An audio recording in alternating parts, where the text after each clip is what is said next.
Je suis tellement béni aujourd'hui d'être ici à l'Église de la Victoire dans ces locaux absolument extraordinaires et je veux vous remercier. Merci d'avoir cru avec nous jusqu'à présent.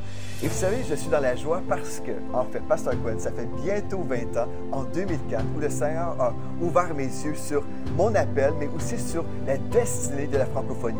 Dieu va envoyer un réveil mondial glorieux qui va certainement toucher le peuple francophone. Donc, nous sommes en fait aujourd'hui dans cette maison que je crois va accueillir le réveil, qui va être vraiment un puits de guérison pour les nations, un puits de réveil pour les nations. Exactement, on est vraiment dans la joie. Et comme vous le savez, en 2022, on vous a partagé un projet et on s'est associés dans la foi, vous et nous. Nous avons cru ensemble que nous pouvions devenir propriétaires. Nous sommes partis d'absolument rien jusqu'à être propriétaires en l'espace de quelques semaines. Et ça, c'était vraiment le fruit de notre foi collective. Mais maintenant, en 2023, nous voulons terminer les travaux de cette maison de prière, de ce puits de guérison. Amen. Et donc, nous voulons relever ensemble un défi glorieux, 60 jours pour bâtir cette maison. C'est pourquoi nous mettons à disposition pour tous ceux qui ont à cœur d'être des semeurs et des bâtisseurs, un site qui s'appelle 2000bâtisseurs.com. Je répète, 2000bâtisseurs.com, sur lequel vous pouvez vous rendre et croire avec nous que cette maison peut être terminée, les travaux, l'aménagement, en 60 jours. Et vraiment, c'est pas compliqué. Quand on prie et Dieu nous parle et on sème, c'est alors qu'on voit des percées. Comme on a fait, on a semé dans le passé. Vous avez déjà entendu des témoignages. On a semé d'une façon précise et puis on a vu une récolte des fois juste le lendemain en fait. Et c'est tellement glorieux. Donc, on veut vous encourager, chercher la face de Dieu, écouter sa voix et puis ensemble, je crois, on va voir une grande percée dans cette maison, mais aussi dans vos vies. C'est ça. Donc, on se donne rendez-vous sur le site 2000bâtisseurs.com et partagez la bonne nouvelle.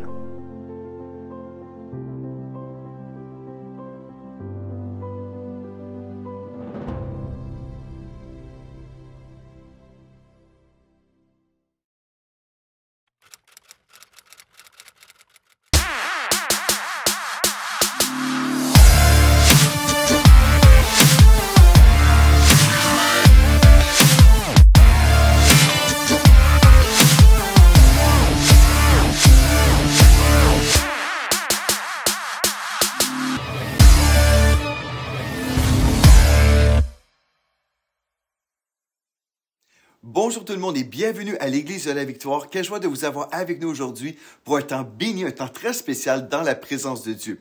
En fait, j'ai eu l'honneur d'aller prêcher à l'Église ACER Paris et puis j'ai apporté la parole de Dieu concernant la foi et les finances. Et souvent, quand on parle des finances à l'Église, les gens ont très peur, mais en fait, j'ai parlé du cœur de Dieu pour ses enfants. L'Éternel est mon berger, je ne manquerai de rien. Et puis, dans cette première prédication, j'ai apporté un sujet vraiment important, en fait, la disposition de notre cœur en ce qui concerne le royaume de Dieu. Donc, j'aimerais ça vous inviter aujourd'hui, joignez-vous à nous, à Paris directement, et laissez vraiment la parole de Dieu descendre dans vos cœurs afin de vivre un changement dans votre vie. Mais juste avant d'aller dans cette prédication spéciale à Paris, j'aimerais ça vous inviter à vivre un moment fort dans la présence de Dieu avec Victoire Musique et on se retrouve directement à Paris.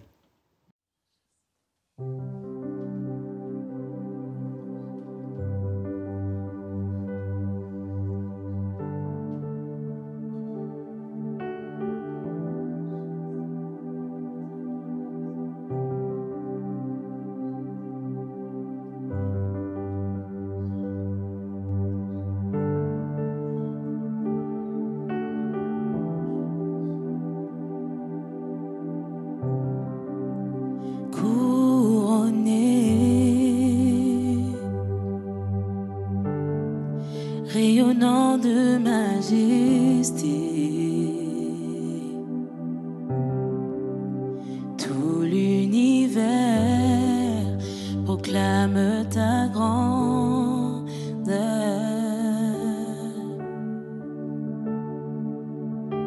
Jésus, merveilleux nom, qui est semblable à toi, ô Dieu. Jésus, ton précieux nom est digne d'hommage.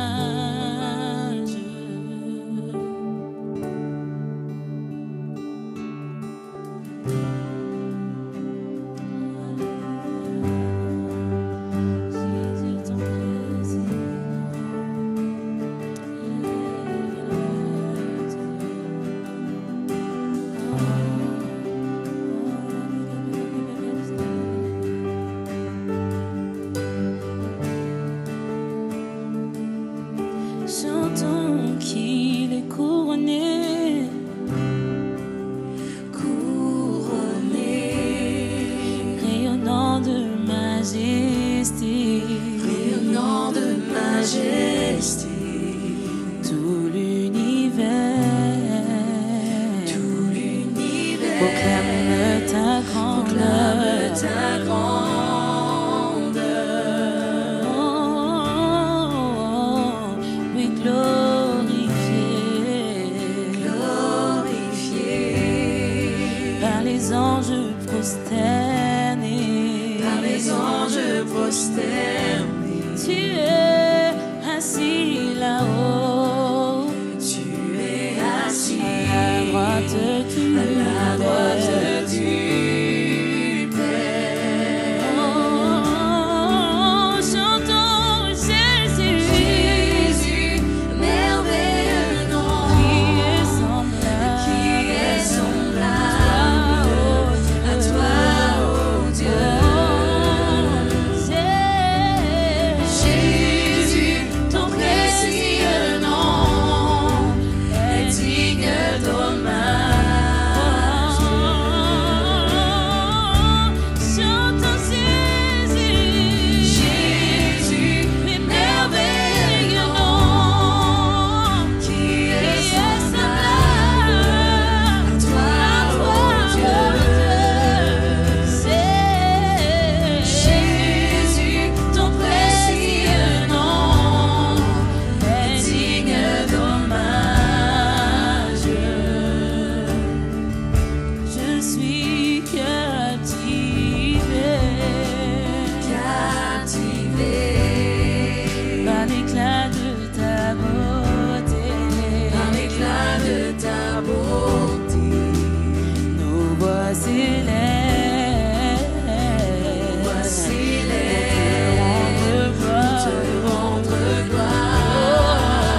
semblable à toi, ô Dieu. Jésus, ton précieux nom est digne d'hommage.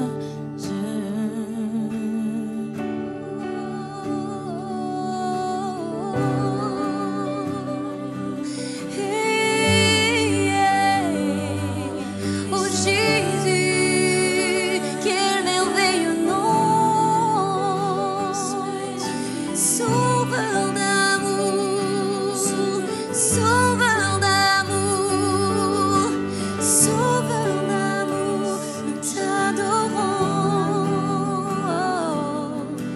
Jésus, merveilleux nom, qui est semblable à toi, oh Dieu. Jésus, ton précieux nom est digne d'hommage.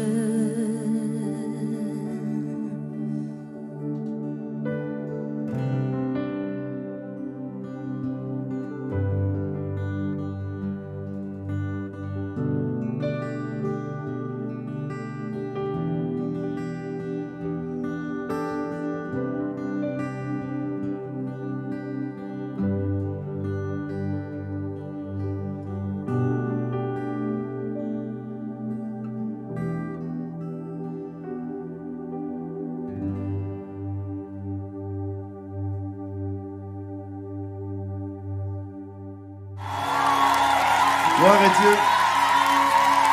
Gloire à Dieu. Amen. Est-ce qu'on peut acclamer le Seigneur Jésus? Alléluia. Seigneur, nous te louons, Seigneur. On élève le nom de Jésus dans cette maison ce soir. Alléluia. Merci, Seigneur Dieu. Gloire à Dieu. Vous pouvez prendre vos places. Vous pouvez prendre vos places ce soir dans la présence du Saint-Esprit. Je veux vous remercier d'être aussi nombreux ce soir. C'est un plaisir pour moi d'être là avec vous, ici en France. Et je veux premièrement honorer les parents de cette maison, l'apôtre Alain Patrick Tsingué, pasteur Paulette. Amen. Vous êtes aimés. Vous êtes aimés, semblerait-il. La maison vous aime, les enfants vous aiment. Gloire à Dieu.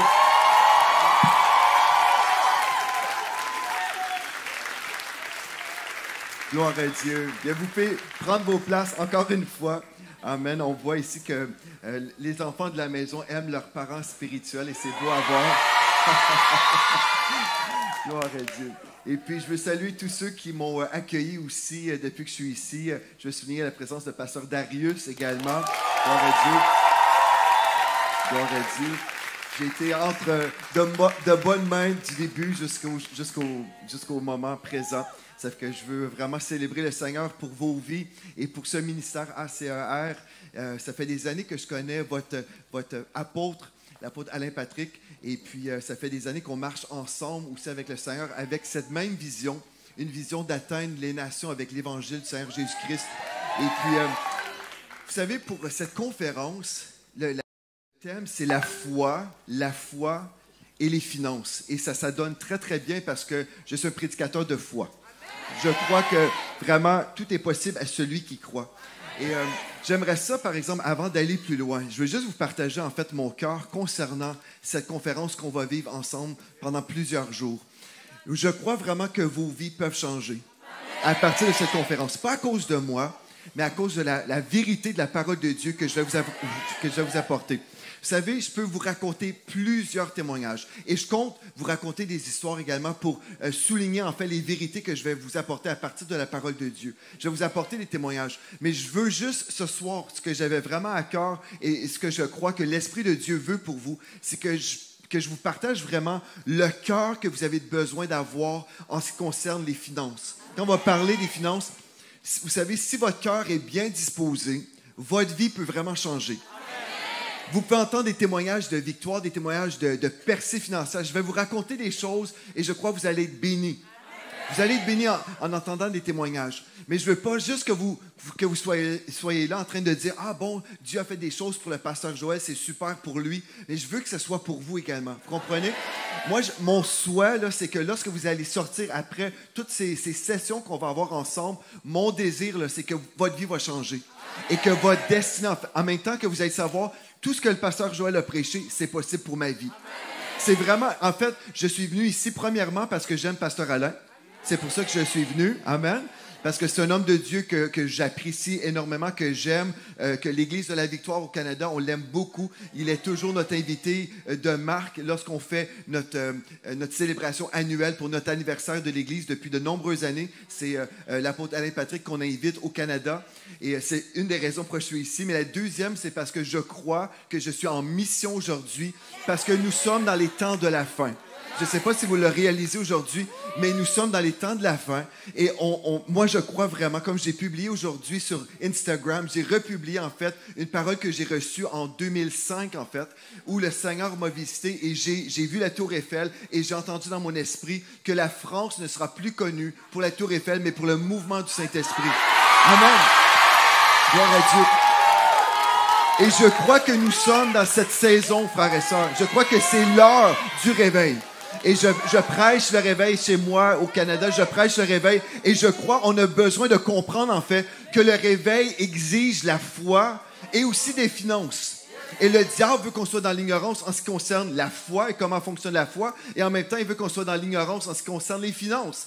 Il a séduit plusieurs chrétiens à croire en fait que l'argent c'était quelque chose de sale, mais en fait, l'argent c'est quelque chose de neutre. C'est toujours une question du cœur. Et on va voir ensemble, je veux prendre du temps avec vous. On va aller dans la parole de Dieu ce soir. Est-ce que vous êtes prêts? Vous êtes encore réveillés? Amen. Je pense que oui. Gloire à Dieu. Alléluia. Sinon, vous dormez très, très fort chez vous. Mais premièrement, on va prier. On va prier, on va remettre ce temps vraiment entre les mains du Seigneur. Et je crois qu'un esprit de révélation est disponible pour vous ce soir. Vous savez, je vous invite même à prendre des notes des versets qu'on va voir ensemble. Et quand je vous parle là, des temps de la fin et du réveil, en fait, si on peut avoir cette révélation en ce qui concerne la bénédiction de l'Éternel et les finances et comment fonctionne l'économie du royaume, on va comprendre en fait qu'il y a un but. Et ce soir, c'est ça qu'on va voir. Pourquoi faire une conférence sur la foi et sur les finances? Mais pourquoi? Est-ce que c'est simplement pour avoir une belle vie? Certainement, Dieu est intéressé à ça. Dieu nous aime et Dieu veut qu'on soit heureux. Oui, ça, c'est une bonne chose, mais c'est pour une raison beaucoup plus grande, en fait. Et ce soir, moi, ce que je veux pour vous, là, c'est que vous compreniez vraiment le but de tout ce qu'on va dire pendant cette fin de semaine. Il y a un but, en fait. Et quand on parle du réveil, vous savez, cette église s'appelle Assemblée chrétienne de l'évangélisation et du réveil. Donc, je suis dans la bonne église. N'est-ce pas vrai? Amen. Et on va voir ensemble, en fait, que Dieu a besoin de transformer son église pour les temps de la fin, parce que le Seigneur Jésus va venir chercher une église glorieuse, sans tache ni ride, ni rien de semblable. Mais dans cette église, en fait, on a besoin de financer les œuvres de la fin. Amen. Donc, on va prier ensemble. On va remettre ce temps entre les mains de Dieu. Père éternel, on vient devant toi, Seigneur, ce soir, et on te remercie pour ta parole. On te remercie parce que tu nous dis toujours la vérité. On te remercie, Seigneur Dieu, pour tout ce que tu vas accomplir dans cette maison et dans toutes les maisons qui sont connectées en ce moment, tous les internautes qui sont connectés, les téléspectateurs qui sont là. On te remercie pour ton onction qui détruit tous les jougs. On te remercie, Seigneur Dieu, pour ta présence qui augmente et pour cet esprit de révélation. Seigneur, nous croyons que nous sommes cette génération du réveil et nous déclarons aujourd'hui, ce soir, que nous rendons toutes nos pensées captives à l'obéissance de Christ. Et nous avons prié dans le précieux nom de Jésus. Amen. Et amen. Avant d'aller plus loin, je vais juste vous dire, je parlais dans la voiture avec Pasteur Darius et on parlait des choses merveilleuses. Pasteur Darius me racontait son témoignage, comment il avait été sauvé. C'est extraordinaire. Je ne sais pas si vous avez entendu son témoignage, mais c'est glorieux. Et puis, ça me fait penser en fait à une visitation que j'ai eue en 2021, je pense. Mais juste pour vous dire un peu comment ça se passe dans les temps de la fin. Vous savez, Dieu veut atteindre les masses. Dieu est vraiment intéressé par les chiffres. Il y a des gens qui disent « Oh, Dieu n'est pas intéressé. Si on est 2 ou 3, Dieu est là. » Oui, Dieu est là si nous sommes 2 ou 3. Mais si nous sommes seulement 2 ou 3 à l'Église, ça veut dire qu'il y a une foule de personnes qui se perdent. Donc, Dieu est intéressé. Il veut sauver parce que Jésus a déjà payé le prix pour que tous parviennent au salut. N'est-ce pas vrai, ça? Donc, une des choses, c'est que dans ces temps de la fin, oui, Dieu va nous révéler des choses concernant les finances et on va voir tout ça. Mais une des choses que j'ai vécues dans un temps de prière, c'était, je crois, en 2021. J'étais en train de prier avec le staff de l'Église et j'ai commencé à soupirer comme j'avais soupiré en 2003, 2004, dans cette période-là de ma vie, où j'ai commencé à expérimenter, c'est comme les douleurs de l'enfantement. J'étais en train de prier, mais avec le staff, on est une vingtaine comme ça ensemble en train de prier, et je commençais à respirer très, très fort, comme si j'étais pour accoucher. Et là, d'un seul coup, j'ai été ravi en esprit, et je me suis retrouvé en train de descendre sur Haïti. J'ai vu Haïti et je suis descendu comme ça. C'est vraiment une expérience spirituelle. Et j'ai vu un pasteur que je connais en Haïti. J'ai vu une maison, j'ai vu la végétation en Haïti. Je suis déjà allé en Haïti en 1991. Mais dans cette visitation, j'ai vécu quelque chose. Et quand je suis revenu à moi-même, dans la réunion de prière, après j'ai dit à toute l'équipe, notre staff, j'ai dit, on a besoin de faire quelque chose en Haïti. On a besoin de démarrer une école biblique là-bas en Haïti. Donc, ce qui s'est produit, pourquoi je vous raconte ça? C'est juste pour vous dire, en fait, comment, dans les temps de la fin, il y a des choses surnaturelles qui vont se produire, il y a de l'orchestration divine, et on a besoin d'avoir la mentalité du royaume pour répondre à l'appel de Dieu, parce que nous sommes dans la saison, aujourd'hui, du réveil. Je veux juste vous raconter ce que j'ai vécu. Donc, j'ai vu ce pasteur-là. Donc, ce que j'ai fait en sortant de cette expérience, et on priait tous en langue comme on a fait ce soir, toute l'équipe priait et personne ne connaissait ce que j'avais vécu, sauf qu'ils avaient remarqué que le pasteur respirait très, très fort, peut-être. Et quand je suis revenu, j'ai dit, on a besoin de faire quelque chose pour former des ouvriers avec notre collège Intégrité et Victoire qu'on a. Et puis, là, après ça, tout le monde était d'accord, tout le monde était « Amen, on va faire quelque chose pour Haïti ». Et je peux juste vous dire que je n'avais même pas Haïti sur le radar du tout. Je n'avais pas pensé à Haïti depuis des années. Mais là, je savais que l'Esprit de Dieu me disait que c'était le temps de faire quelque chose là-bas. Et ce qui s'est produit après, j'ai contacté un pasteur que j'ai vu dans la visitation et j'ai dit « Pasteur, je vous appelle parce que Dieu m'a parlé que je devais faire quelque chose pour Haïti. » Voici ce qu'il m'a dit, ce pasteur-là. Il dit « Pasteur Joël, il dit, la semaine passée, j'ai crié à Dieu. Il dit, il y a tellement de corruption dans notre pays. J'ai crié à Dieu et j'ai dit, Seigneur, on a besoin d'avoir une formation sur l'intégrité dans notre nation. Il dit, je t'en supplie, envoie-nous des ouvriers pour prêcher sur l'intégrité. Donc, Dieu a entendu sa prière. Et là, après, moi, je l'ai appelé. Et puis, il savait en fait que c'était la réponse directe. La réponse à ses prières. Et ce qu'on a fait, après, dans les mois qui ont suivi, on a démarré un collège biblique où nous formons des gens gratuitement en Haïti. Amen. Et on a aussi à Butembo, au Congo. Et tout ce qu'on fait, en fait, là, ce que je veux vous dire, quand je vous partage des histoires comme ça, ce n'est pas pour vous impressionner par le surnaturel, parce que je crois que le surnaturel est pour chacun des enfants de Dieu. Je veux juste vous aider à comprendre, en fait, quand on pense, là, nous sommes dans les temps de la fin, Dieu n'a pas de temps à perdre. Dieu n'a pas de temps à perdre et il faut se mobiliser pour atteindre le plus grand nombre. Il faut se mobiliser, il faut prêcher l'Évangile. Et il y a beaucoup de personnes qui n'ont pas reçu la révélation en ce qui concerne la bénédiction que je vais vous partager aujourd'hui. Je vais vous partager les choses et je vais juste vous dire, il y a beaucoup de chrétiens, malheureusement, qui ignorent leur niveau d'ignorance. Ils ignorent leur niveau d'ignorance. Et puis ils sont là, ils vont dénoncer ce qu'ils ne comprennent pas. Ils vont dénoncer sans comprendre. Mais ici, dans cette église, j'ai la foi que votre cœur est ouvert. J'ai la foi que vous allez recevoir la vérité de la parole de Dieu. Mais avant d'aller plus loin, je vais juste vous lire des promesses de la parole en ce qui concerne ce que Dieu a fait pour vous et ce qui vous appartient en tant qu'enfant de Dieu. Comme peut-être vous me connaissez depuis un certain moment, vous savez que j'ai reçu des grâces de la part de Dieu, comme vous tous, n'est-ce pas vrai? On a tous reçu de Dieu, de son amour, de sa provision, sa paix, sa joie, et je suis vraiment un homme béni. Je peux vous dire, je suis béni, et je dis gloire à Dieu, et merci Seigneur pour la bénédiction qui est dans ma vie. Mais j'aimerais vous dire, en fait, en Jésus-Christ, vous êtes autant béni que moi, et vous pouvez l'expérimenter à tous les niveaux dans votre vie. J'aimerais ça vous inviter dans le psaume 23 au premier verset. Le psaume 23 au premier verset. Gloire à Dieu. Moi, je prêche longtemps, mais je crois ce soir que j'ai une onction d'accélération. Alléluia. Un texte que vous connaissez très, très bien, le psaume 23. « L'Éternel est mon berger, je ne manquerai de rien. » Ça, c'est la vérité et c'est ça qui vous appartient en tant qu'enfant de Dieu. C'est une vérité, ça. Ce n'est pas un texte à lire juste sur le bord d'une tombe. Moi, je sais, dans ma vie, j'ai souvent entendu le psaume 23 être lu sur comme à côté d'un cercueil. Quand quelqu'un décède, on va dire « L'Éternel est mon berger, je ne manquerai de rien ». Et c'est juste comme un rituel. Mais en fait, ce passage-là, c'est une vérité. « L'Éternel est mon berger, je ne manquerai de rien ». Mais ce n'est pas la réalité dans le cas de plusieurs chrétiens. Plusieurs chrétiens ne peuvent pas le dire et que ça soit vrai dans leur vie. Ils disent « Oui, l'Éternel est mon berger, mais je manque de tout ». Et ce n'est pas ça que Dieu veut. On va voir un autre texte, Philippiens chapitre 4 au verset 19. Philippiens chapitre 4 au verset 19, nous lisons en fait « Et mon Dieu pourvoira à tous vos besoins selon sa richesse avec gloire en Jésus-Christ. » Donc Dieu pourvoit à tous nos besoins, pas la moitié de nos besoins, mais tous nos besoins selon sa richesse, pas selon notre richesse, mais selon sa richesse avec gloire en Jésus-Christ.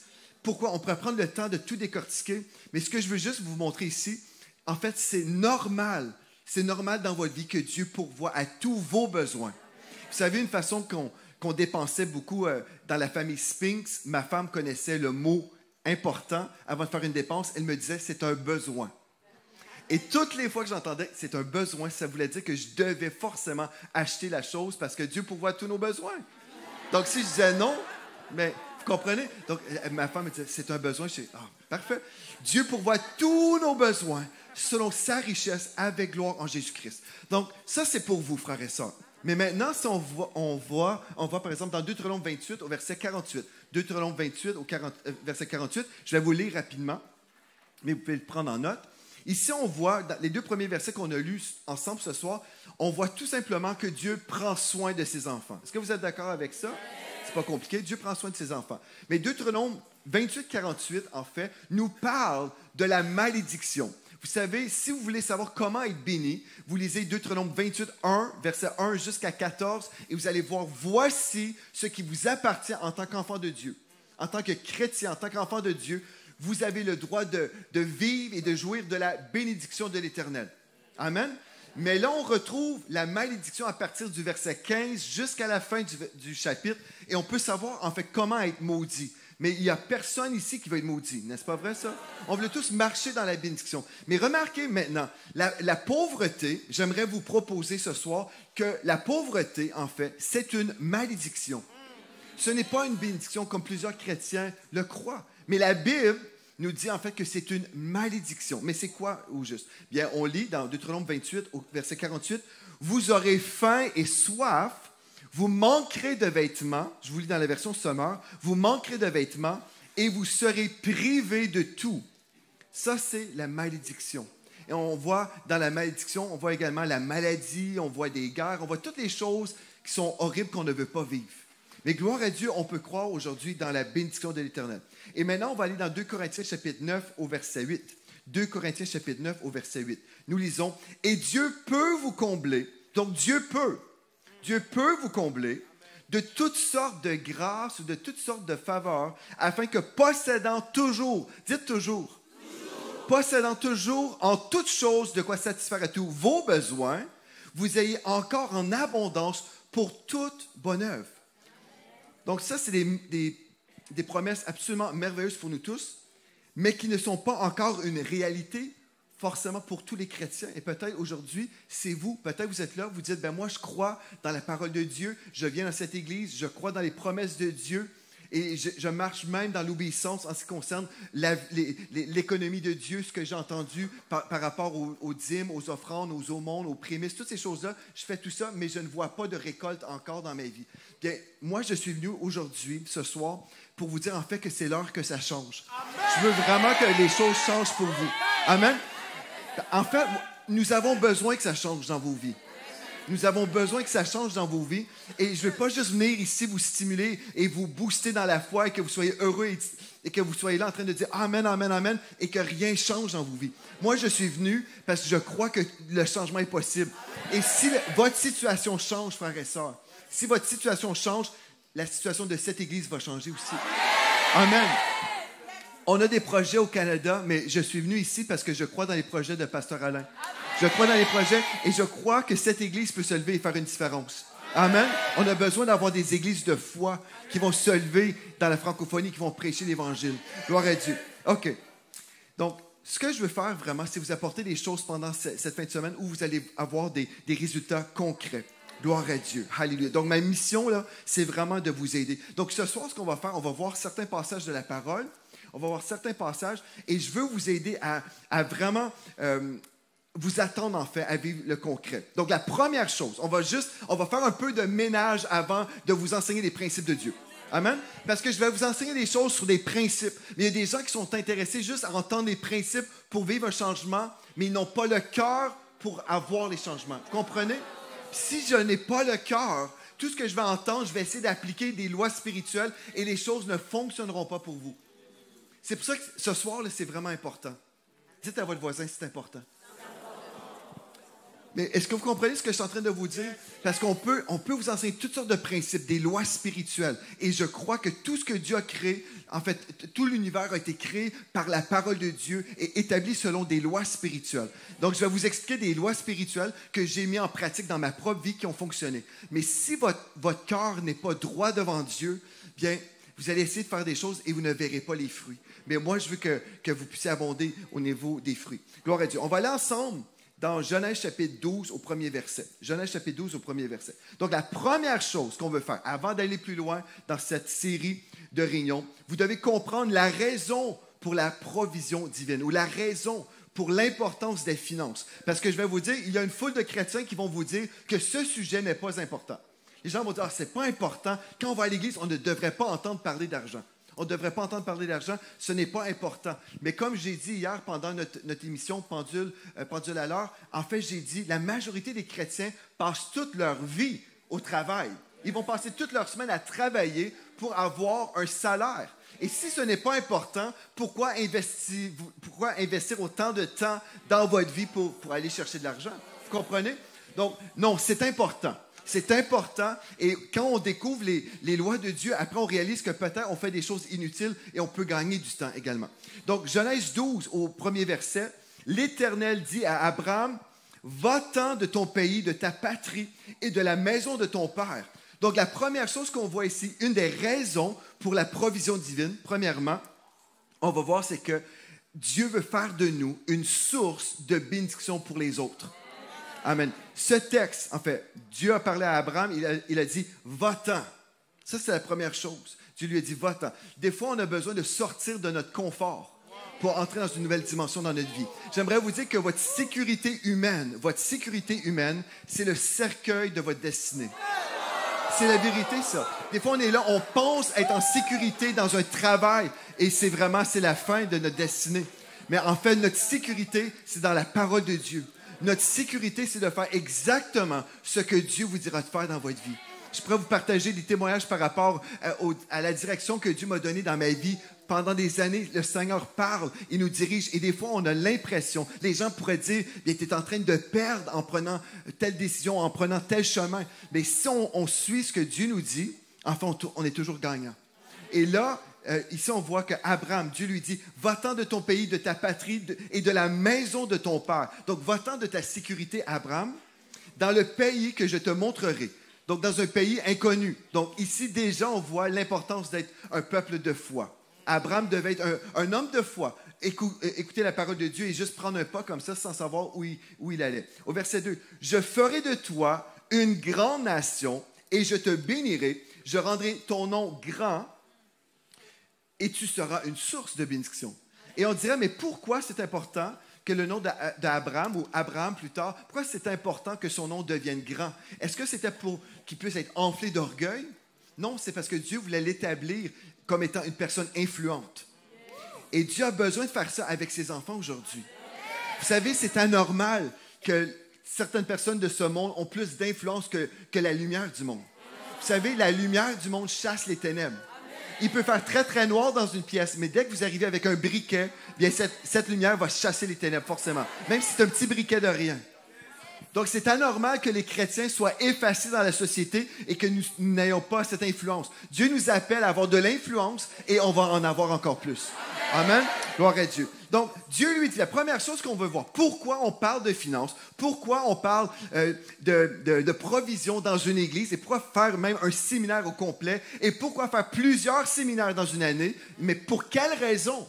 Bien, la première chose qu'on voit, c'est que Dieu nous appelle à être une source de bénédiction pour les autres. Amen, c'est simple. Et c'est ça que Dieu a dit à Abraham. Vous êtes en Christ, vous êtes la postérité d'Abraham aujourd'hui. Donc ça, c'est votre portion également. Donc Dieu veut faire de vous une source de bénédiction pour les autres. Amen. Les gens qui vous disent, oui, mais moi, ce qui compte, c'est juste d'avoir assez de provisions pour moi-même, pour ma famille, pour mes enfants. Bien, les gens s'imaginent être très, très humbles. Ils se disent, ah ben, moi, je suis humble, je n'ai pas besoin de beaucoup. Moi, ce qui compte, c'est juste moi et ma famille. Et ça, c'est de l'égoïsme. Ce n'est pas de l'humilité. Ceci veut dire qu'on laisse les gens s'en aller en enfer. On oublie les gens qui ont besoin de nous. On oublie les orphelins. On oublie parce qu'on est juste concentré sur nous. Et c'est une mentalité dans le corps de Christ aujourd'hui où on croit que c'est normal d'être comme ça. Et j'aimerais vous dire, même la majorité des chrétiens que j'ai rencontrés dans ma vie pensent comme ça.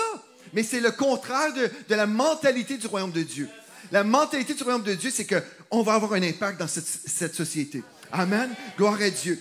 Et si je comprends ça, OK, l'économie du royaume concerne ceux qui ont un cœur pour les intérêts du royaume de Dieu. Avant d'aller plus loin, si là, vous voulez vraiment vivre tout ce que Dieu vous appelle à vivre, vous avez besoin d'avoir les intérêts du royaume de Dieu. Si vous avez les intérêts du royaume de Dieu dans votre cœur, vous allez voir que Dieu va pourvoir pour votre vie pour que vous soyez une source de provision pour les besoins du royaume de Dieu. Amen. Ça, c'est tellement important. Et Deutéronome 6, verset 5 nous dit, « Tu aimeras l'Éternel, ton Dieu, de tout ton cœur, de toute ton âme, de toute ta force. » Alléluia. Ceci veut dire, si Dieu me bénit, et si j'aime vraiment le Seigneur, je vais faire ce que Dieu me dit de faire. Gloire à Dieu. Et il va faire de moi la réponse aux besoins des gens. Des fois, on est là, on prie pour la réponse pour nous-mêmes. Mais vous savez, une des façons où vous allez commencer à opérer dans une dimension différente dans les finances, en fait, c'est quand vous comprenez que Dieu vous a appelé à être cette source, un canal de bénédiction pour les gens. Mais quand, par exemple, vous êtes dans une réunion de prière, là, vous êtes attentif pour savoir qu'est-ce que Dieu m'appelle à faire aujourd'hui. Je peux vous raconter des témoignages, mais je vais vous raconter un des témoignages de mon épouse, Mathilde. Elle était à l'église, dans une réunion de prière, et il y avait un frère qui disait « Priez pour moi parce que j'ai besoin d'avoir une voiture. » Parce que là, j'ai une offre d'emploi, mais je dois me déplacer et puis je n'ai pas de voiture en ce moment. Puis si je n'ai pas de voiture, je ne pourrais pas avoir ce travail-là. Et là, tout le monde dans l'église commençait à prier pour lui, dans un petit groupe. Il priait pour sa voiture. Et ma femme me contacte, me dit, Dieu, le Saint-Esprit m'a dit de lui offrir ma voiture. Bien là, j'ai dit, bien fais ce que le Saint-Esprit te dira, ce que le Saint-Esprit te dit. Donc, elle a semé tout de suite dans la réunion de prière, mon frère, je te donne ma voiture pour que tu puisses aller travailler. Amen. Mais ça, c'est juste pour vous dire, si on comprend que nous sommes une source de bénédiction, bien, il faut relâcher quand Dieu nous parle. Des fois, on est là, puis on dit, mais moi, je veux recevoir. Mais ce n'est pas, en fait, le message de l'économie du royaume que je vous prêche concerne la générosité. En fait, le véritable message de la prospérité, selon Dieu, c'est d'être des personnes généreuses. Et souvent, des personnes qui ne comprennent pas le message pensent que c'est le contraire, en fait. Mais les personnes qui prêchent vraiment la prospérité, le véritable message, selon Dieu, c'est des gens qui sont prêts à tout relâcher entre les mains de Dieu, semer des voitures, semer des maisons, semer, c'est d'être vraiment désintéressé. Si vous arrivez à ce point-là d'être désintéressé, si votre cœur est là, frères et sœurs, mais vous savez, je peux vous enseigner d'autres choses là après. Puis des fois, les gens ont voulu juste entendre les autres choses, mais ils n'ont pas le cœur. C'est qu'ils ne vivent rien. Moi, je ne veux pas juste gaspiller ma salive ici, là. Vous comprenez? Moi, je veux parler à des personnes qui décident aujourd'hui, non, je veux devenir cette personne où je suis un amoureux de Dieu, où je suis prêt à faire tout ce que Dieu m'appelle à faire. Mais vraiment, c'est facile, par exemple. Je peux vous dire, c'est plus facile de dire « Amen » que de le faire. Dites Amen. Amen. Voilà. Vous voyez? C'est facile de dire Amen. Alléluia. Donc, dans ces temps de la fin, moi, je crois vraiment qu'il y a un transfert des richesses des païens pour financer la diffusion de l'Évangile des temps de la fin. Amen. Gloire à Dieu. En 2004, quand j'ai eu une visitation concernant mon appel pour la francophonie, pour atteindre le peuple francophone, j'ai vu à l'avance un réveil massif qui va toucher, en fait, la planète. J'ai vu des scènes qui concernaient la France, comme je vous ai mentionné. J'ai vu des scènes en Afrique. J'ai vu des choses où il va y avoir un très grand réveil. Mais avant le réveil, on va voir aussi beaucoup de ténèbres. Et je veux vous inviter maintenant dans Ésaïe 60 au premier verset. On va aller ensemble. Parce que si on peut juste capter le cœur de Dieu, on va réaliser en fait que son royaume compte pour tellement plus que tout ce qu'on peut avoir dans notre monde terrestre. Le royaume de Dieu est vraiment prioritaire. Et Dieu nous dit, Jésus nous a dit dans Matthieu 6, 33, cherchez premièrement le royaume de Dieu et sa justice, et Dieu va se charger de toutes les autres choses. N'est-ce pas vrai ça? Dans Ésaïe 60, au premier verset, nous lisons, « Lève-toi, sois éclairé, car ta lumière arrive, et la gloire de l'Éternel se lève sur toi. Voici les ténèbres couvrent la terre, et l'obscurité les peuples. » Est-ce que c'est vrai ici en France? Est-ce que vous voyez des ténèbres ici en France? Ou c'est juste au Canada qu'on voit du péché? OK, ici. Voici les ténèbres couvrent la terre et l'obscurité les peuples. Mais sur toi, remarquez bien là, mais sur toi, l'Éternel se lève, sur toi, sa gloire apparaît, des nations marchent à ta lumière et des rois à la clarté de tes rayons. OK. Pourquoi je vous lis ça dans un contexte des finances? Ben déjà, on a dit on a besoin d'évangéliser, on a besoin de transformer le climat spirituel de la France, on a besoin de faire des changements, ou peu importe les pays connectés en ce moment. Nous sommes appelés à être la lumière du monde. Mais la lumière du monde a besoin d'être diffusée. On a besoin d'investir dans le royaume de Dieu pour que cette bonne nouvelle atteigne les gens qui sont perdus.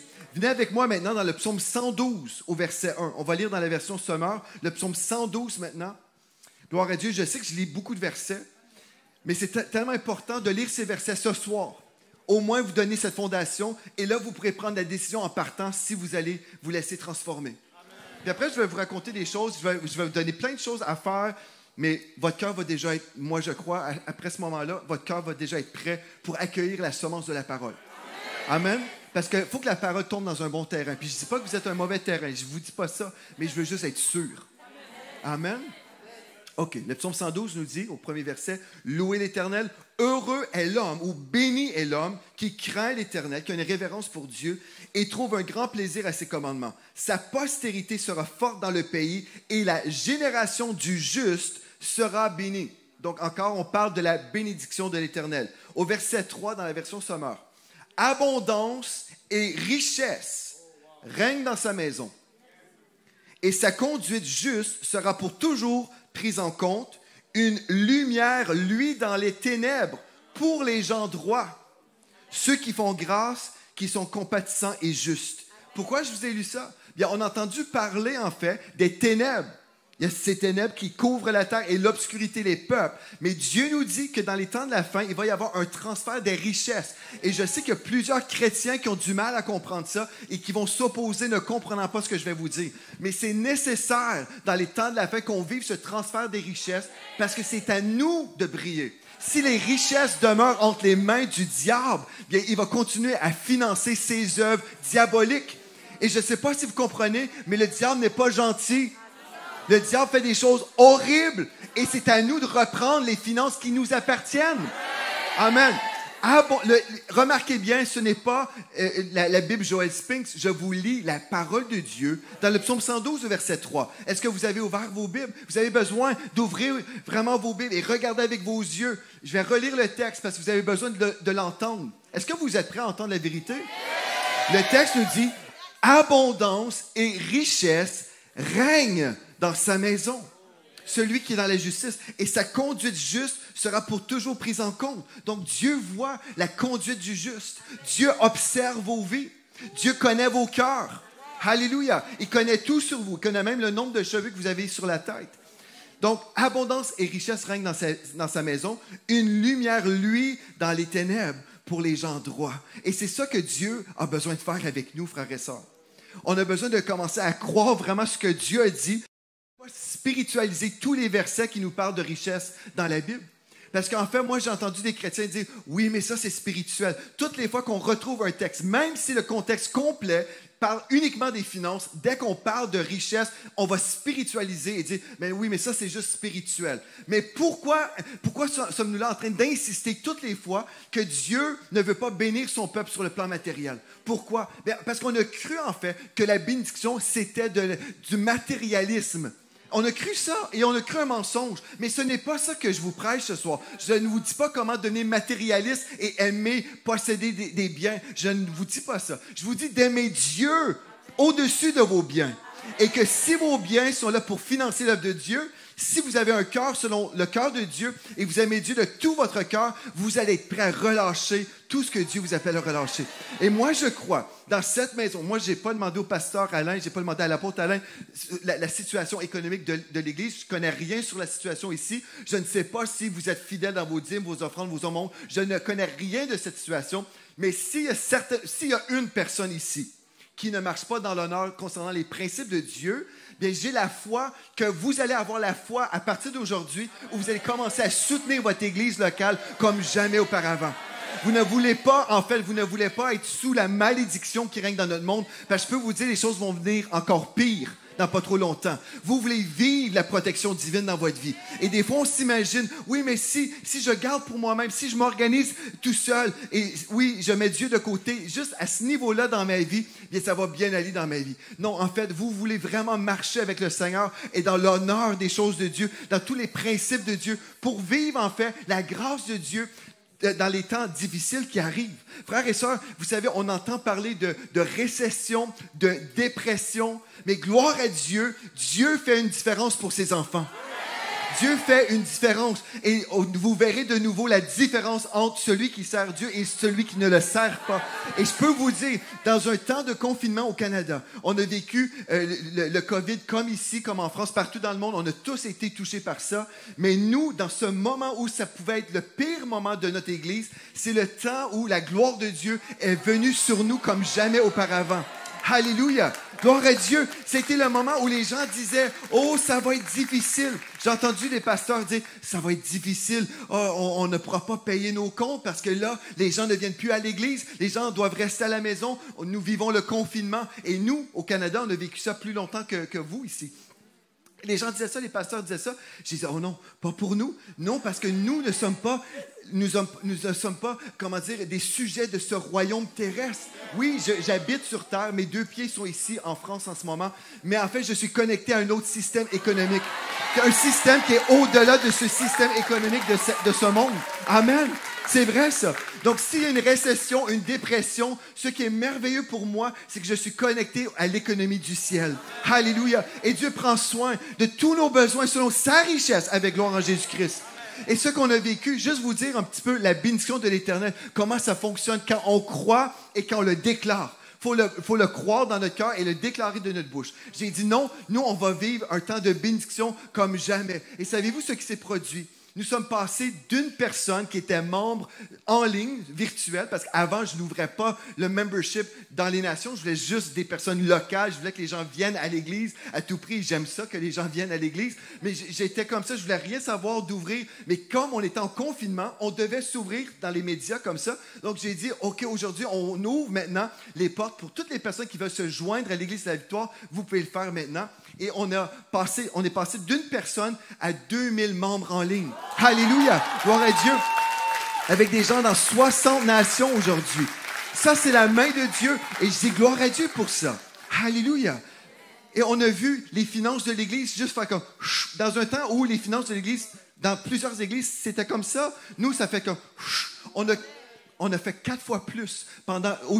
Aujourd'hui, comme je vous parle, on a 4 fois plus de revenus qu'on avait avant la pandémie mondiale. Alléluia! Gloire à Dieu! On est passé de 4-5 employés. Nous avons aujourd'hui, si on calcule nos employés en Afrique, parce qu'on a l'orphelinat et on a d'autres personnes dans d'autres pays, on a environ une 40aine d'employés aujourd'hui. Et ça, c'est Dieu qui l'a fait. Voyez?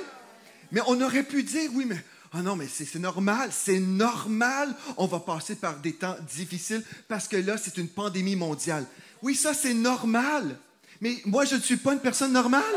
Alléluia! Alléluia! Gloire à Dieu. Et vous non plus. Amen. Nous ne sommes pas des personnes normales, mais pourquoi se réduire comme ça? Non, j'ai le Saint-Esprit qui m'habite. J'ai une alliance avec Dieu le Créateur. J'ai une alliance avec le Seigneur. Alléluia. Si vous dites, oui, mais Pasteur Joël, moi, je n'ai pas vécu la même chose, bien, ce soir, ça va changer. Amen. Ce soir, ça va changer. Il faut juste être prêt à dire, OK, peut-être qu'il y a des choses que je n'ai pas saisies, et c'est correct de ne pas tout saisir. C'est OK, c'est correct. Vous avez le droit de ne pas être parfait parce que Dieu vous aime quand même. Savez-vous ça? Il y a des choses qu'on ne comprend pas des fois, et ce soir, vous êtes à la bonne place, au bon moment. Et je sais, c'est peut-être, il ne me reste pas beaucoup de temps. Moi, je prêche souvent longtemps, mais gloire à Dieu, j'ai l'onction d'activation. Alléluia. Bon, la première chose que je vous ai dit un point ce soir. Wow. Vous voyez comment je prends du temps? Un point. Vous devez comprendre la raison pour la provision divine. Donc, la raison, c'est d'être une source de bénédiction pour les autres. Amen.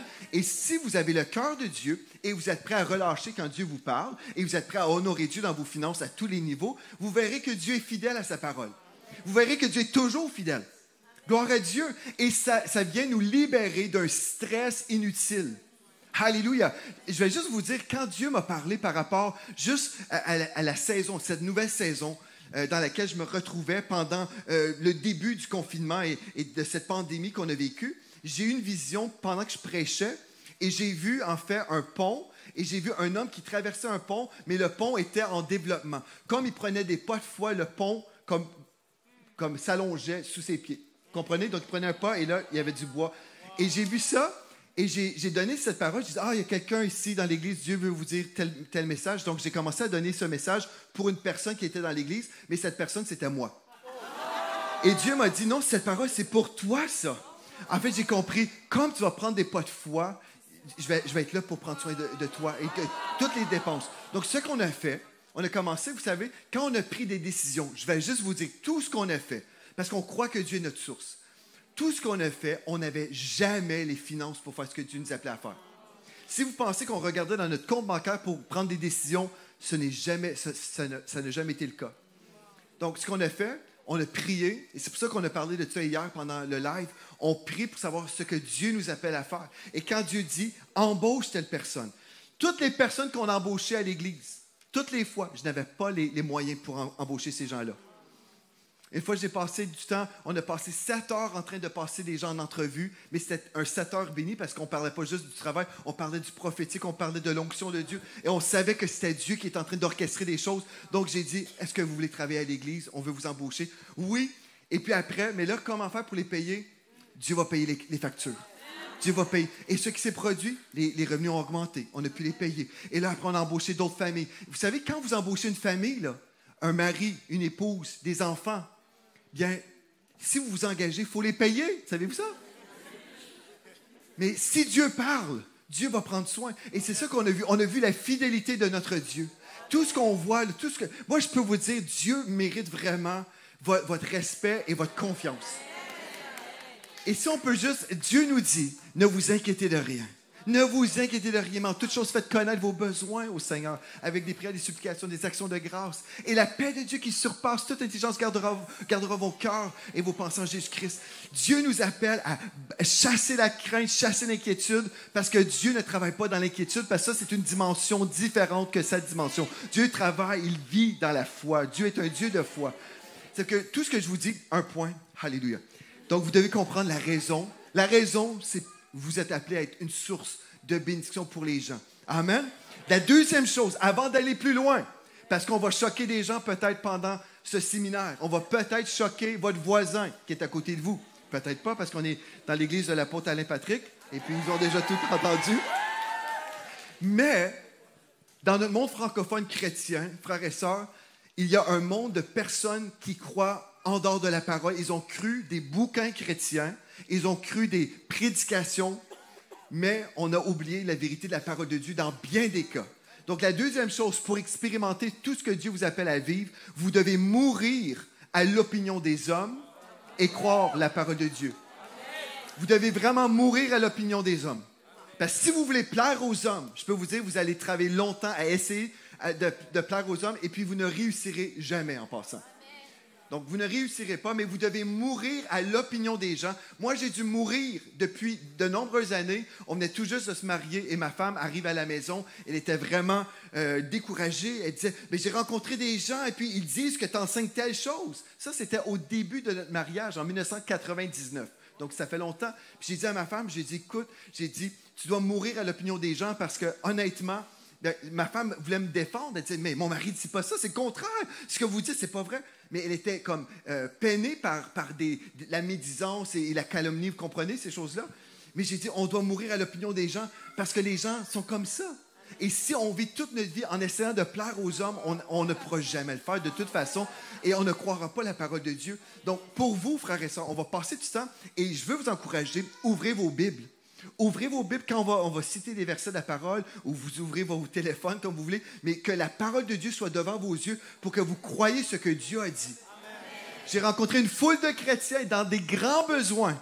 J'étais dans un pays, je ne dirais pas où, mais j'étais dans un pays et puis j'entendais une petite femme qui était là pour nous guider, pour nous montrer des choses historiques et puis je l'entendais se moquer un petit peu du message qu'on prêche.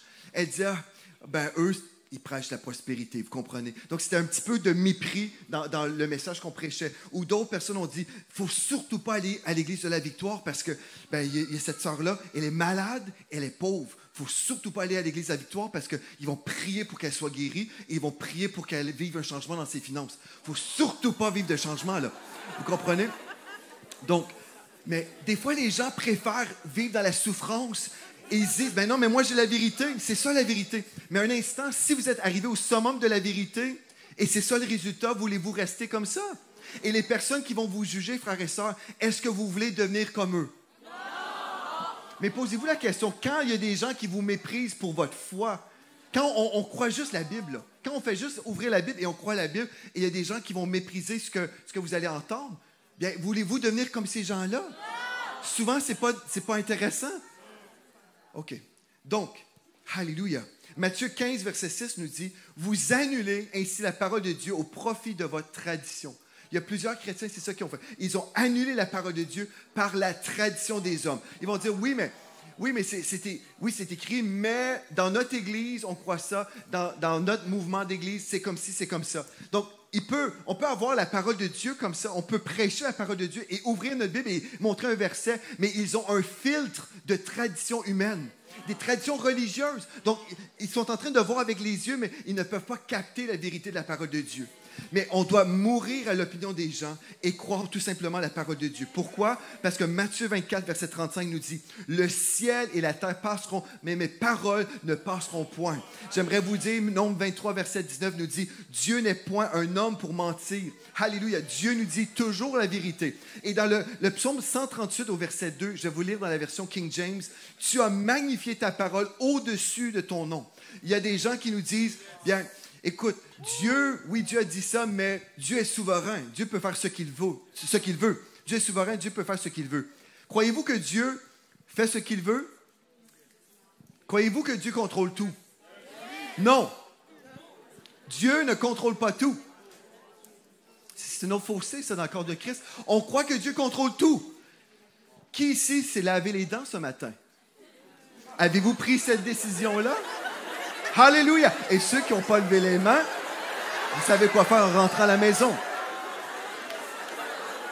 Mais sincèrement, ce qui s'est produit dans notre monde chrétien, ce qui s'est produit, frères et sœurs, dans nos églises, c'est qu'on a compris la souveraineté de Dieu dans le sens que Dieu contrôlait tout le monde comme des robots. Et on s'imagine que Dieu a créé des robots sur la terre, et si je me lave les dents, c'est Dieu qui le fait à ma place. Non, nous avons le choix, comme j'ai mentionné récemment, on peut choisir entre le dentifrice Crest ou on peut prendre une autre sorte. Là. On a le droit, nous ne sommes pas des robots contrôlés. Donc Dieu n'a pas créé des robots, on peut choisir entre le bien et le mal, entre la bénédiction et la malédiction. C'est notre choix. Et Dieu nous dit, choisis la vie afin que tu vives, toi et ta postérité. Maintenant, Je vous dis ça, là, la parole de Dieu, elle est là, mais il y a des gens qui vont vous dire, oui, mais Dieu peut faire ce qu'il veut, et même s'il y a une promesse de Dieu pour toi, mais ce n'est pas forcément pour toi, parce que Dieu peut faire ce qu'il veut quand il veut. Et en fait, le psaume 138, verset 2, dans la version King James, nous lisons « Tu as magnifié ta parole au-dessus de ton nom », ce qui veut dire, frères et sœurs, que Dieu a décidé, oui, dans sa souveraineté, Dieu a délégué à l'être humain une autorité spirituelle. Et Dieu a dit, je vais me soumettre moi-même à ma parole. Donc, il a élevé sa parole et Dieu honore toujours sa parole. Il n'est pas un homme pour mentir. Comprenez? Est-ce que vous me suivez, frères et sœurs? Comprenez? Ceci veut dire que quand les gens disent, oui, mais Dieu peut faire ce qu'il veut, Dieu ne mentira jamais. Dieu ne contredira jamais sa parole pour faire ce qu'il veut. Et frères et sœurs, on a besoin de comprendre ça. Et je passe à travers des séries. Ça, c'est un point. J'ai fait une série de 5 prédications là-dessus. Mais avant d'aller plus loin, il faut comprendre que Dieu honore toujours sa parole.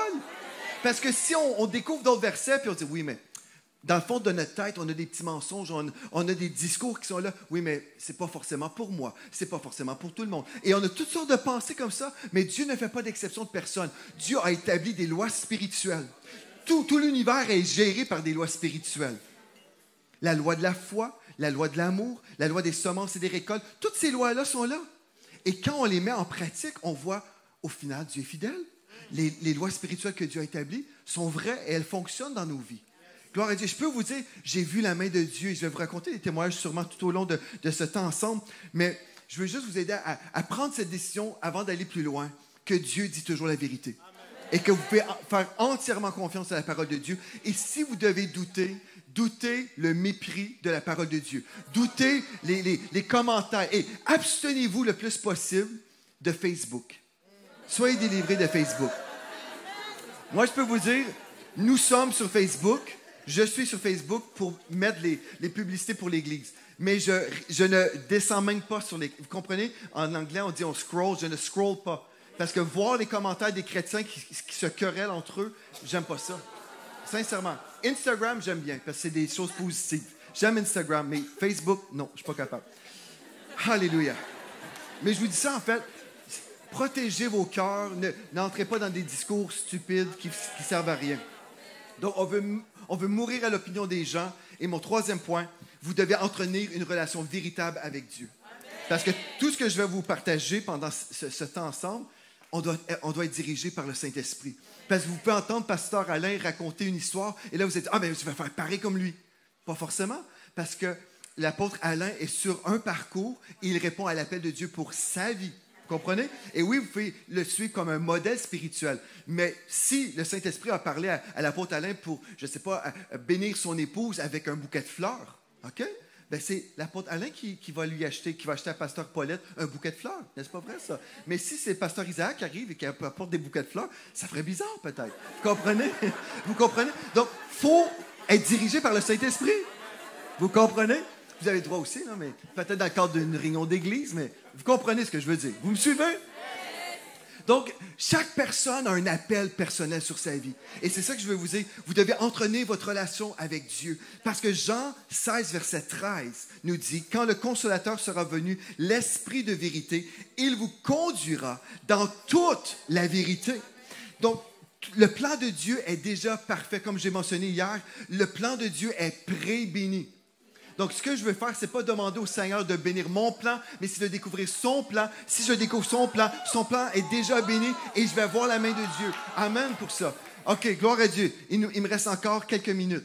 Alléluia. Maintenant, on va aller voir ensemble un passage et demain, on va parler de la bénédiction de l'Éternel. Je vais vous parler, en fait, de cette dimension surnaturelle pour votre vie. Mais juste avant, est-ce que vous êtes encore réveillés? Yeah! Pasteur Anne, je pense qu'il dort, hein? Je veux passer à travers un passage avec vous avant de terminer. Parce qu'avant d'aller plus loin, il faut au moins faire du ménage. Parce que certains d'entre vous, vous avez peut-être un passage dans la Bible qui vous dérange quand vous écoutez des enseignements sur les finances et ça demeure en vous. Et je veux faire du ménage avant d'aller plus loin. Comme ça, vous allez pouvoir accueillir la parole de Dieu sans aucun doute. Amen. Alléluia. On va aller ensemble dans 1 Timothée chapitre 6 au verset 6 à 19. Alléluia. Donc, on va lire le texte ensemble. C'est plusieurs versets, mais on va s'arrêter et on va voir ce que Dieu nous dit et ce que Dieu ne dit pas. Parce que souvent, les chrétiens font dire à Dieu des choses que Dieu n'a pas dit. OK, 1 Timothée chapitre 6, verset 6. C'est en effet, l'apôtre Paul disait à son fils spirituel Timothée, c'est en effet une grande source de gain que la piété avec le contentement. Donc, les chrétiens disent, OK, bien, Dieu nous appelle à être contentés avec ce que nous avons. Mais là, on va comprendre le texte. Donc, la piété, on parle de la sainteté, ici, notre foi en Dieu, avec le contentement. Quand on parle de contentement, on parle ici d'être heureux et reconnaissant avec la bénédiction actuelle.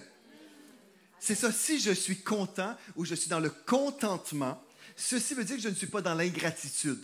Vous comprenez? Donc, je suis reconnaissant pour la bénédiction actuelle dans ma vie et Dieu ne me donnera pas plus dans ma vie si je suis un ingrat. Comprenez? Donc, je ne veux pas être un ingrat, je vais être reconnaissant et dire merci Seigneur pour toutes les bénédictions. Maintenant, dans l'Église, on a pris ce texte-là pour dire, bien en fait, on doit être contenté dans ce sens et on a interprété, on a imposé une interprétation qui disait, en fait, qu'on n'a pas le droit d'avoir d'aspiration dans la vie.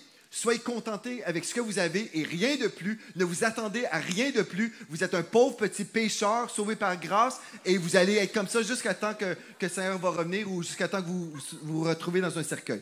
On a pris ce texte-là pour dire, c'est ça, là, c'est tout. Là. Vous comprenez? Mais ce n'est pas tout. Ce n'est pas le sens d'être contenté, de ne pas avoir d'aspiration dans la vie, de ne pas avoir d'ambition. C'est pas ça que Dieu dit. OK, on continue au verset 7. Car nous n'avons rien apporté dans le monde. Et il est évident que nous n'en pouvons rien emporter. Est-ce que c'est vrai, ça? Oui, quand on décède, on n'apporte rien avec nous. Si donc nous avons la nourriture et le vêtement, cela nous suffira.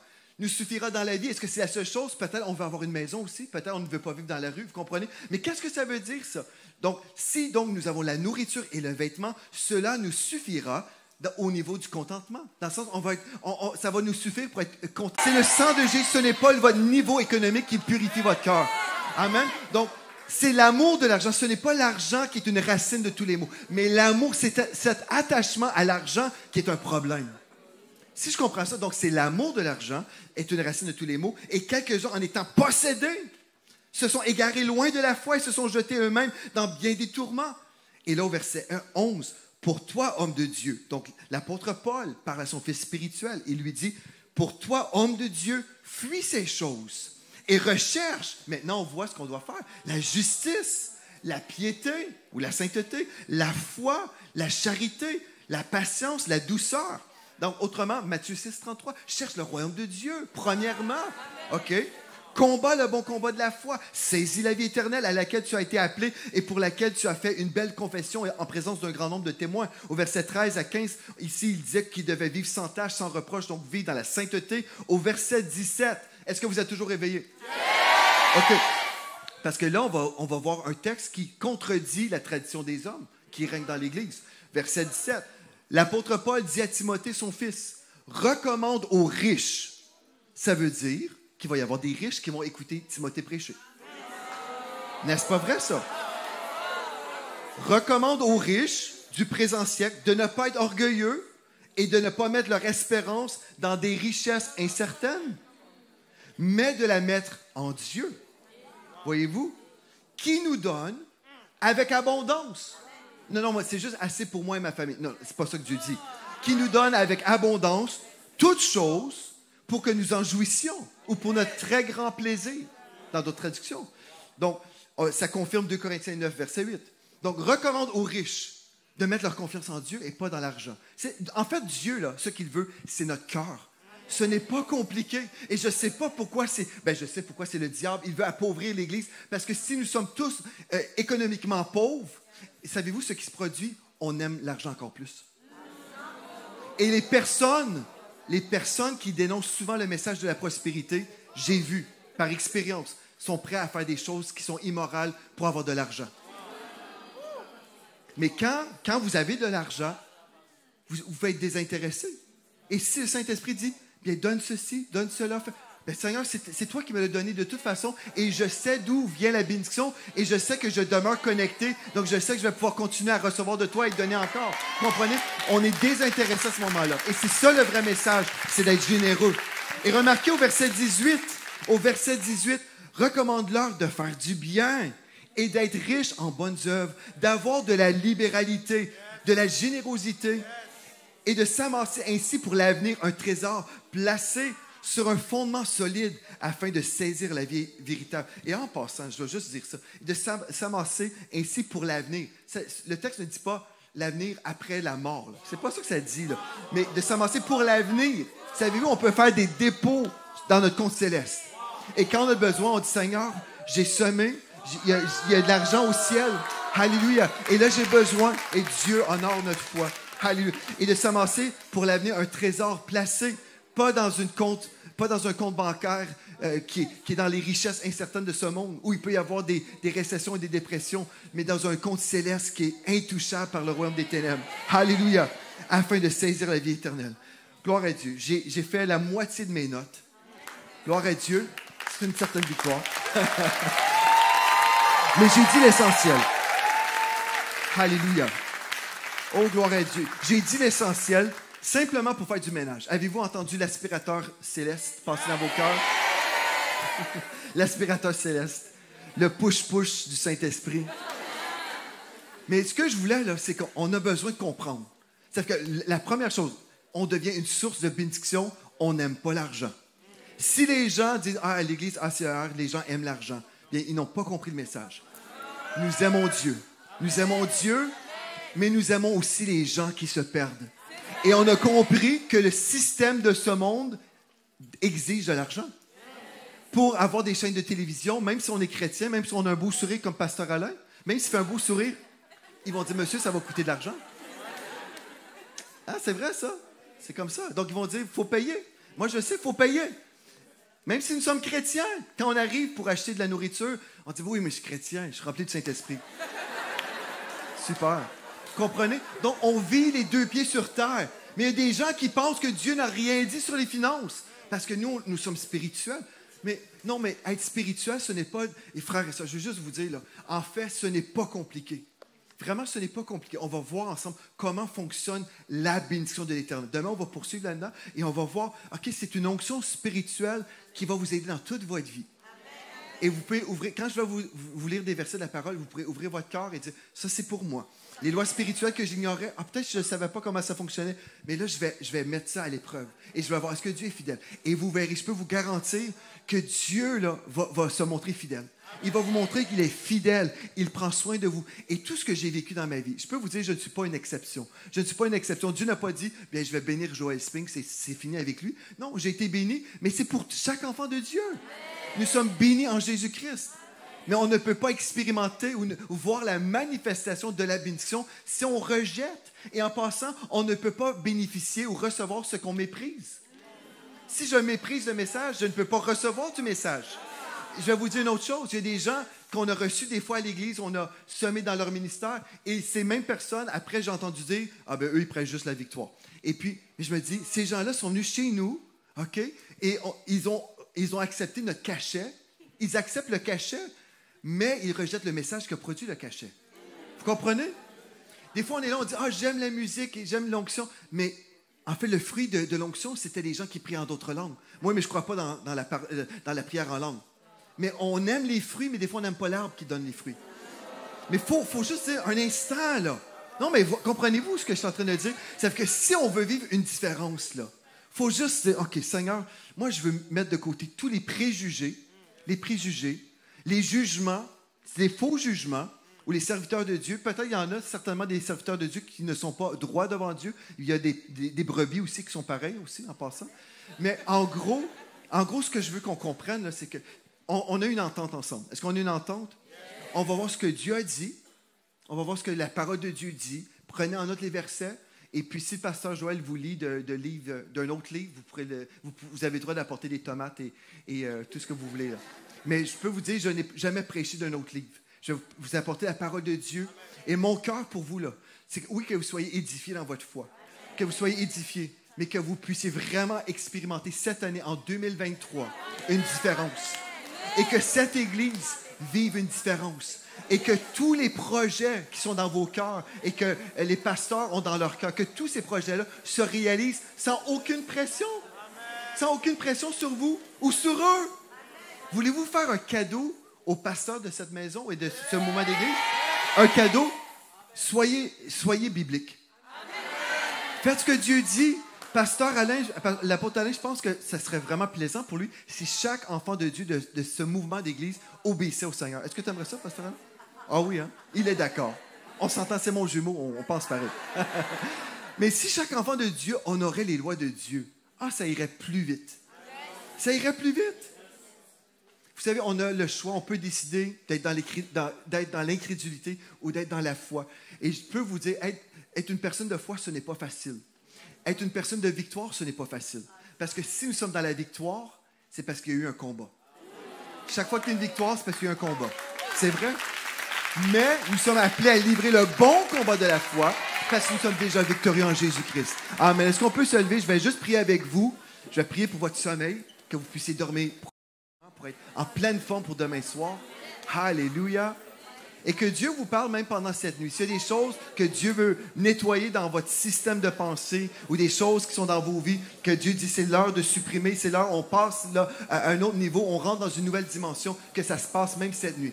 Père éternel, je veux prier pour mes frères et mes sœurs qui se sont déplacés, pour mes frères et mes sœurs dans les nations, sur Internet en ce moment et à la télévision, peu importe la façon, Seigneur. Je veux prier pour toutes les personnes qui entendent, qui ont entendu ce message. Seigneur, on te remercie parce que tu dis toujours la vérité. Seigneur, on te remercie parce que nous savons que nous sommes dans les temps de la fin et c'est le temps du réveil et nous déclarons le réveil ici en France, nous déclarons le réveil ici à Paris, dans le nom de Jésus. Nous déclarons que cette Église maintenant épouse la vérité de la parole de Dieu à tous les niveaux, que chacune des personnes ici va dire oui et amen aux promesses de Dieu et nous allons commencer à expérimenter la parole comme jamais auparavant. Je déclare que le joug du Seigneur est doux et léger sur les pasteurs de cette maison, que c'est doux et léger comme jamais auparavant. J'appelle un repos spirituel, un rafraîchissement spirituel sur les Tsenge. Alléluia. Merci pour ton onction qui vient sur eux pour les rafraîchir même en ce moment, même comme nous prions. J'appelle un rafraîchissement du ciel.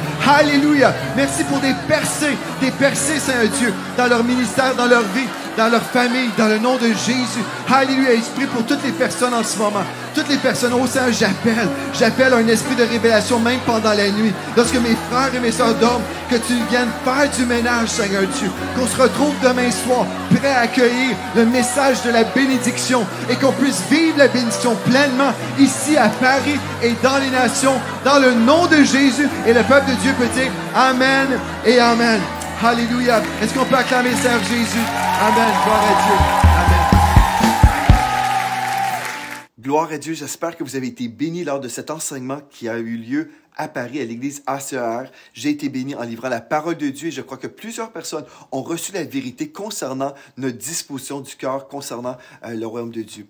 Et aujourd'hui, nous avons justement l'opportunité où nous pouvons semer encore une fois dans la maison de Dieu pour vraiment l'avancement du royaume de Dieu sur la terre. Et je veux juste prendre le temps en ce moment pour remercier tous les bâtisseurs, toutes les personnes qui ont accepté l'appel du Saint-Esprit à semer d'une façon très glorieuse. Comme vous savez, nous sommes dans une campagne de dons en ce moment afin de terminer la maison de Dieu, cette maison de prière pour les nations qui va accueillir le réveil. Nous le croyons de tout notre cœur. Donc, je veux vous remercier toutes les personnes qui ont répondu à l'appel du Saint-Esprit en tant que bâtisseurs.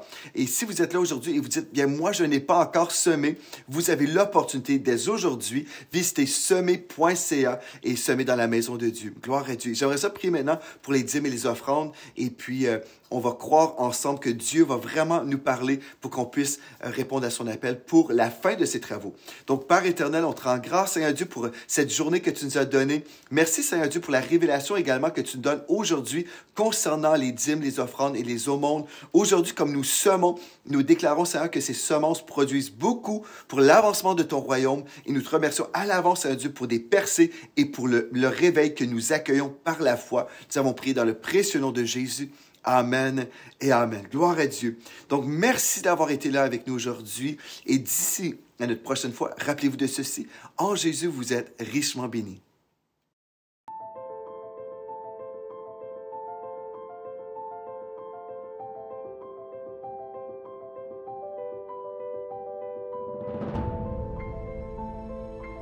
Je Je suis tellement béni aujourd'hui d'être ici à l'Église de la Victoire dans ces locaux absolument extraordinaires et je veux vous remercier. Merci d'avoir cru avec nous jusqu'à présent.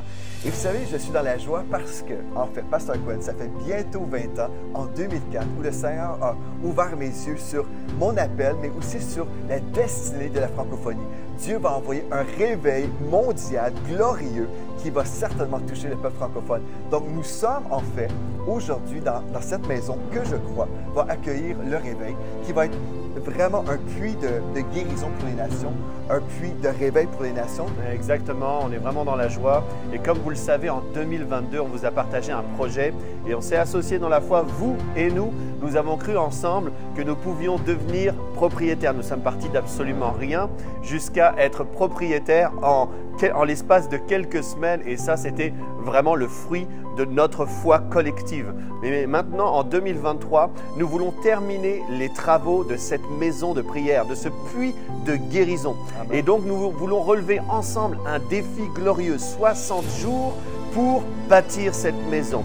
C'est pourquoi nous mettons à disposition pour tous ceux qui ont à cœur d'être des semeurs et des bâtisseurs, un site qui s'appelle 2000bâtisseurs.com. Je répète, 2000bâtisseurs.com, sur lequel vous pouvez vous rendre et croire avec nous que cette maison peut être terminée, les travaux, l'aménagement, en 60 jours. Et vraiment, c'est pas compliqué. Quand on prie et Dieu nous parle et on sème, c'est alors qu'on voit des percées. Comme on a fait, on a semé dans le passé. Vous avez déjà entendu des témoignages. On a semé d'une façon précise et puis on a vu une récolte des fois juste le lendemain en fait. Ouais, et c'est tellement glorieux. Donc, on veut vous encourager, chercher la face de Dieu, écouter sa voix et puis ensemble, je crois, on va voir une grande percée dans cette maison, mais aussi dans vos vies. C'est ça. Donc, on se donne rendez-vous sur le site 2000bâtisseurs.com et partagez la bonne nouvelle.